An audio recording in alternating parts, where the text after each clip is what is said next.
A copper ball at 30 degrees centigrade is kept in a furnace at 80 degrees centigrade.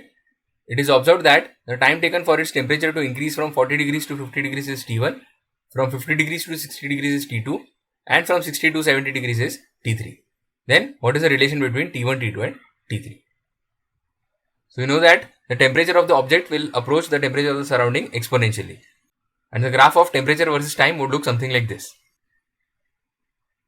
Now the furnace temperature is 80 degrees centigrade. So we have the furnace temperature of 80 degrees centigrade. So this is 80 degrees centigrade. Now the copper ball is initially at 30 degrees centigrade and its temperature will approach the furnace temperature exponentially, something like this. So the initial temperature is 30 degrees centigrade.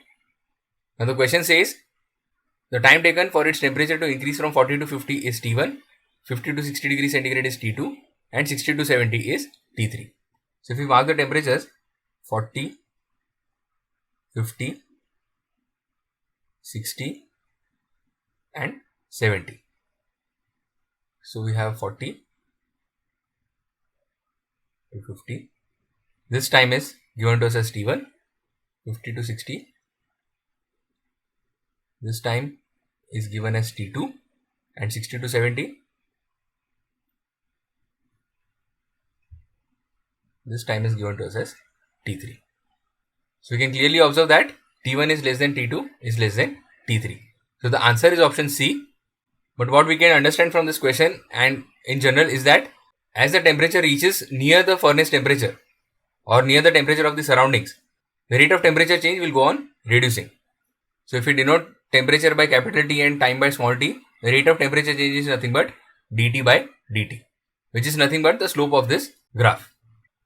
So we can clearly see that during the initial times, the graph has a slope which is something like this. And as we approach the furnace temperature, let's say we are somewhere at this point, the tangent becomes much less steeper. So the slope of this tangent is much more than the slope of this tangent. And if we had taken any other tangent over here, let's suppose somewhere over here, then this slope will be less than this slope. So as the temperature approaches the surrounding temperature, the rate of temperature change will go on reducing. And then for the same amount of temperature change, the time required will go on increasing. So the time required for the initial temperature change of 10 degrees centigrade will be less than the time required for the same 10 degree temperature change which will happen later in the process. So the answer for this question is option C, as we have already seen.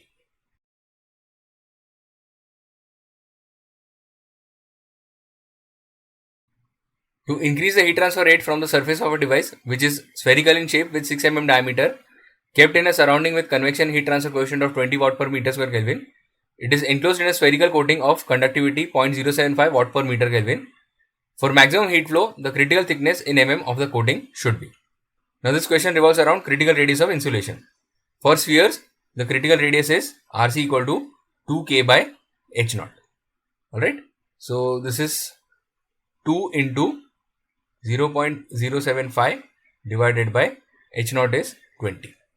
So when we do this calculation, we'll get it as 7.5 into 10 raised to minus 3. This is going to be in meters.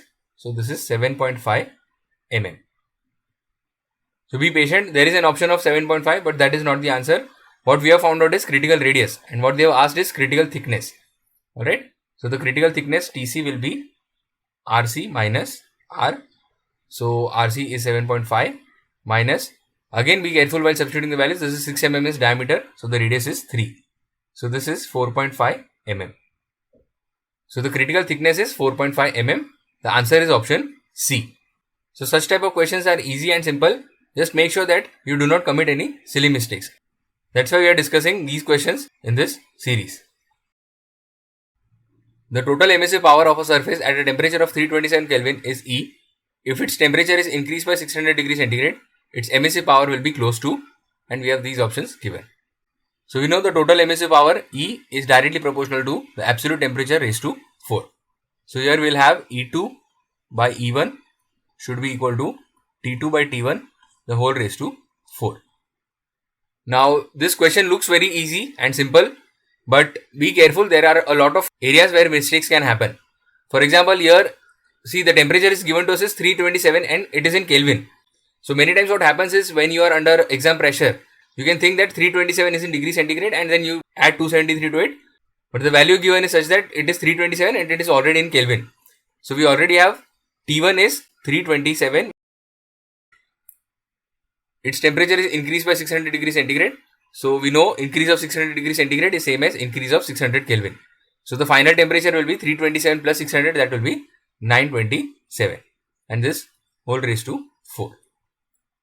Now again what can happen is, to try and save time, we will think that this is 927 by 327. This is approximately 3 and 3 raised to 4 is 81. The question is also asking emissive power will be close to, and we see an 81E option right there. But make sure you calculate it using the calculator. So you can try solving this in your calculator. You will find out that the answer turns out to be 64.58. So we have E2 will be 64.58 E1. So the emissive power is close to 64E and not 81E. So the answer will be option B. So even though such type of questions look very simple, be very careful when you are attempting such questions. One place where a possible mistake could have happened is, we might consider this 327 to be in degree centigrade and then convert it to Kelvin, which is going to be wrong. And other is, this looks close to 3 and 3 raised to 4, 81. So we might be tempted to mark the option as A without actually solving it on calculator. But it would turn out to be wrong. Make sure you stay alert during the exam. A body 1, which is a sphere of diameter A, is placed in body 2, which is a hollow cube of side 2A. The shape factor F21 for this configuration will be. So body 1 is the sphere and body 2 is this hollow cube. Now the sphere is a convex surface, so we'll have shape factor F11 will be equal to 0. And by summation rule, F11 plus F12 is equal to 1. So F12 will be equal to 1.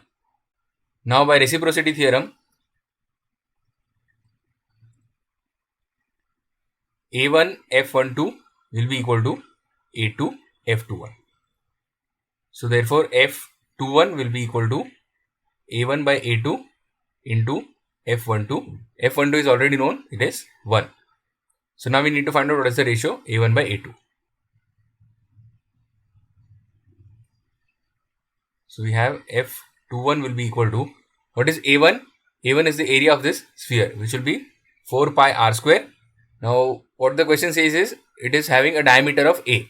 So the radius will be A by 2, the whole square, divided by the surface 2 is a hollow cube. So the total surface area will be 6 times the side square, and the side is given to us is 2A. So this will be 6 into 2A square into F12, which is 1. So be careful when you are substituting these values. Now A square will get cancelled, and on simplification we get this as, 0.1309. So the value of F21 comes out as 0.1309. Your option A is 0.131. So that will be the answer. So the answer will be option A. So this was a simple question on shape factor. Such type of questions are asked many times in GATE. A thermocouple is to be designed to have a time constant of 1.5 seconds. It is to be used in a fluid stream having heat transfer coefficient of 485 watt per meter square degree centigrade. The thermophysical properties of the material to be used for the thermocouple are, the conductivity, specific heat and density are given to us. If the thermocouple is spherical in shape and lump system analysis can be applied, then the diameter of the thermocouple should be dash mm. So here the question talks about time constant. So the time constant, if we denote it as tau star, is given by rho Vc divided by h into As. So in case you are not aware where this is coming from, I have discussed regarding the time constant in a separate video on lump system analysis. You can find the link in the description box as well as in the I button. So make sure you watch the video to get more clarity on this. Now in this question, the thermocouple is to have a time constant of 1.5 seconds. So we are given the value of tau star. The value of rho c and h are also given to us. Then volume upon surface area. So we can express this in terms of diameter given that it is going to be spherical in shape. So we have tau star into h upon rho c equal to volume upon surface area, which is 4 by 3 pi r cube divided by 4 pi r square. So this is r by 3, which is d by 6. So we'll have d will be equal to 6 into tau star into H divided by rho into C. So we have the values. So this 6 into 1.5 into H is 485 divided by density is 8470 into specific heat is 360. It is given in joules, so we'll substitute it directly. So this on simplification turns out to be 1.432 into 10 raised to minus 3. The answer is in meters. So we get D equal to this much. So it will be 1.432 mm. So the answer will be 1.432. Now these are the questions for you to try out. Make sure you solve them and submit your answers in the comment section. Do like the video and share it with your friends if you found it helpful. Also subscribe to the channel if you haven't done yet. See you in another video.